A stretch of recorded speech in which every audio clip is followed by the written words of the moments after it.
अगर लॉकडाउन होवे तां पूर्ण तौर ते लॉकडाउन होना चाहिए ते ठेके देखो शरेआम खुले हुए सड़क जी 7 ठेके खुले होने 15 दुकाना दुध दियां बंद हो। गुरु हरगोबिंद साहब जी ने जब विरोध वास्ते गुरु अर्जन देव जी गए ना तो यह सड़क के उत्तों गए उन्हों की बरात जी यह सड़क जी मेन तौर पर चाहिए ये साढ़े वास्ते जो ना साढ़े वास्ते नमोशी की गल है कि गुरु की नगरी में जाने वाली सड़क जी 7 ठेके खुले होने 15 दुकाना दुध दियां बंद हो 7 जिम हो बंद हो इस करके साड़ी साढ़े को बेनती है फैक्ट्रियां खोल दित्तियां ते हार्डवेयर दी दुकानां बंद ने किसी नूं हार्डवेयर दा समान चाहिदा होवे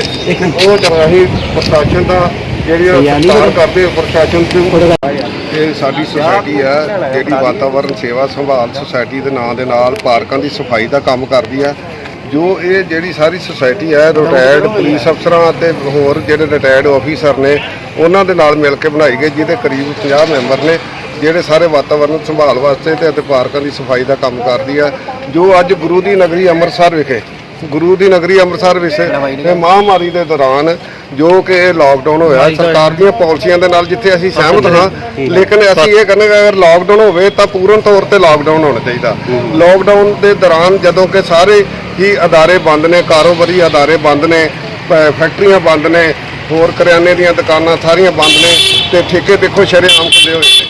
ਠੇਕੇ ਵੀ ਲਾਕਡਾਊਨ ਦੇ ਦੌਰਾਨ ਜਿਹੜੇ ਬੰਦ ਹੋਣੇ ਚਾਹੀਦੇ ਨੇ। ਦੂਜਾ ਗੁਰੂ ਨਗਰੀ ਅੰਮ੍ਰਿਤਸਰ ਸ਼ਹਿਰ ਦੇ ਵਿੱਚ ਇਹ ਜਿਹੜੀ ਸੁਲਤਾਨਵਿੰਡ ਰੋਡ ਆ ਮੇਨ ਹਰਮੰਦਰ ਸਾਹਿਬ ਨੂੰ ਜਾਂਦੀ ਆ ਜਦੋਂ ਸਾਰੇ ਅਦਾਰੇ ਬੰਦ ਹੋਣ ਤੇ ਇਕੱਲਾ ਠੇਕਾ ਖੁੱਲਾ ਹੋਵੇ ਤੇ ਇਹ ਵੀ ਗੁਰੂ ਨਗਰੀ ਦੀ ਸ਼ਾਨ ਨੂੰ ਜਿਹੜਾ ਨਾ ਉਹ ਧੱਬਾ ਲੱਗਦਾ ਹੈ। ਇਸ ਕਰਕੇ ਸਾਡੀ ਸਰਕਾਰ ਤੋਂ ਮੰਗ ਆ ਕਿ ਲਾਕਡਾਊਨ ਵਾਲੇ ਦਿਨ ਠੀਕ ਆ ਆਪਣੀਆਂ ਪਾਲਿਸੀਆਂ ਦੇ ਦੌਰਾਨ ਠੇਕੇ ਖੋਲ੍ਹਣੇ ਅੱਗੋਂ ਪਿੱਛੋਂ ਹੋ ਸਕਦਾ ਇਹ ਜ਼ਰੂਰੀ ਹੋਣ ਕਿਉਂਕਿ ਰੈਵਨਿਊ ਦਾ ਮਾਮਲਾ ਹੈ ਲੇਕਿਨ ਜਿਹੜਾ ਲਾਕਡਾਊਨ ਹੈ ਲਾਕਡਾਊਨ ਵਾਲੇ ਦਿਨ ਜਿਹੜੇ ਆ ਉਹ ਠੇਕੇ ਵੀ ਬੰਦ ਹੋਣੇ ਚਾਹੀਦੇ ਨੇ ਤਾਂ ਕਿ ਦੇਖੋ ਹੁਣ ਜਿਮ ਬੰਦ ਨੇ ਫੈਕਟਰੀਆਂ ਬੰਦ ਨੇ ਜਿੰਮਾਂ ਦੇ ਵਿੱਚ ਜਿੱਥੇ ਕਿ ਜਦੋਂ ਕਿਸੇ ਨੇ ਕਸਰਤ ਕਰਨੀ ਆ ਤੇ ਉਹਨੂੰ ਉਹਦੀ ਵਰਜਿਸ਼ ਦੇ ਨਾਲ ਇਮਿਊਨਿਟੀ ਪੈਦਾ ਹੋਣੀ ਆ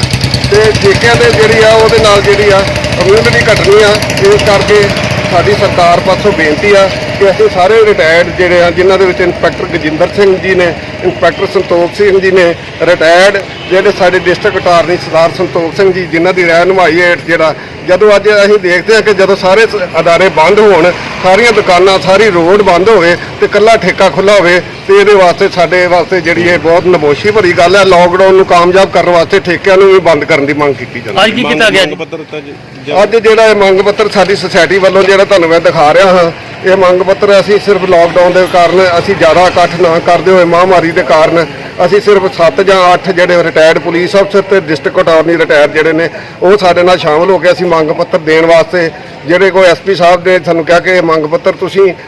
ਉੱਥੇ ਦਫ਼ਤਰ ਮੇਰੇ ਆਣ ਕੇ ਨਾ ਦੇ ਕੇ ਥਾਣੇ ਪਹੁੰਚਾ ਦਿਓ ਜੋ ਮੁੱਖ ਅਫਸਰ ਥਾਣਾ ਨੂੰ ਪੁੱਜਦਾ ਕੀਤਾ ਜਾਵੇਗਾ ਅਤੇ ਸਰਕਾਰ ਪਾਸ ਬੇਨਤੀ ਹੈ ਕਿ ਲਾਕਡਾਊਨ ਨੂੰ ਪੂਰਨ ਤੌਰ ਤੇ ਮੁਕੰਮਲ ਕਰਨ ਲਈ ਜਿਹੜੇ ਉਹ ਠੇਕੇ ਵੀ ਬੰਦ ਕੀਤੇ ਜਾਣ ਤੇ ਜਾਂ ਫਿਰ ਦੂਜੇ ਜਿੰਮਾਂ ਨੂੰ ਵੀ ਖੋਲ੍ਹਣ ਦੀ ਇਜਾਜ਼ਤ ਦਿੱਤੀ।